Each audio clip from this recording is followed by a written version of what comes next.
WasteNet Southland has been working in conjunction with Waste Management New Zealand to work out just how much Southland and the country waste their food. Yeah, well, about 12 months ago, a group of us at the councils decided that we needed something to do around minimising food waste, because we realised that about 30% of the waste that goes into our curbside red rubbish bins was food waste.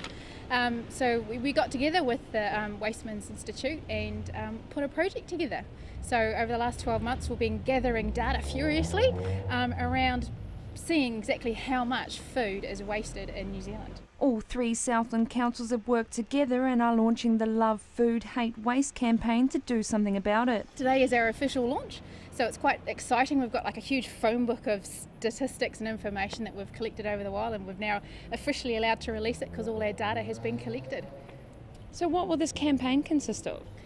It depends which council you're at. So for us, we're kind of doing it quite quietly in terms of just releasing some information around this is what Southlanders are doing. Because at the moment we're focusing on recycling right, so getting people to put the right contents in their yellow recycling bins.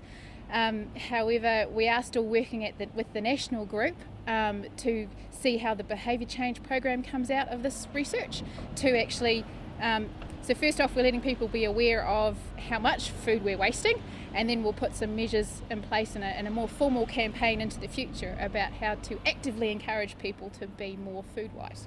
And perhaps equally as surprising as the amount of food being wasted was the type of food Kiwis were throwing out. It was quite amazing that bread is the number one thing that people put in their rubbish bins. And when you look at the images of, there's a cool graphic of how much food they covered. I think it was like a family wastes something like 79 kilograms of food in a year that could have been eaten, and it was bread, potatoes that looked perfectly fine, bags of chips that weren't even opened, chunks of cheese that had a little bit of mould on that if you just chop the cheese off it was still perfectly fine. So there was a lot of surprises and some not so surprising things in there as well.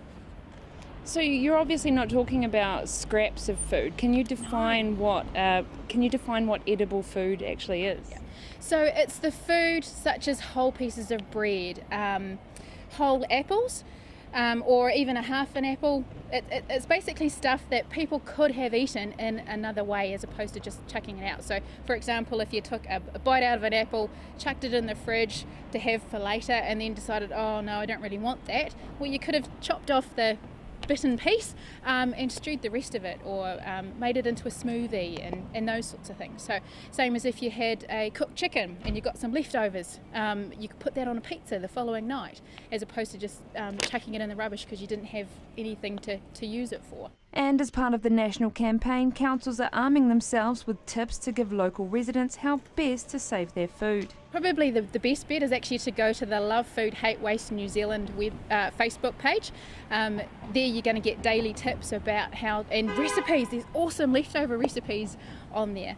The next one would be just to simply have a look in your cupboards before you actually go out to the supermarket. Check the use by dates and plan your meals around what you've actually got in the cupboard. And even when you're shopping, have a think about what meals you're going to be making in those times in the use by and the best before dates.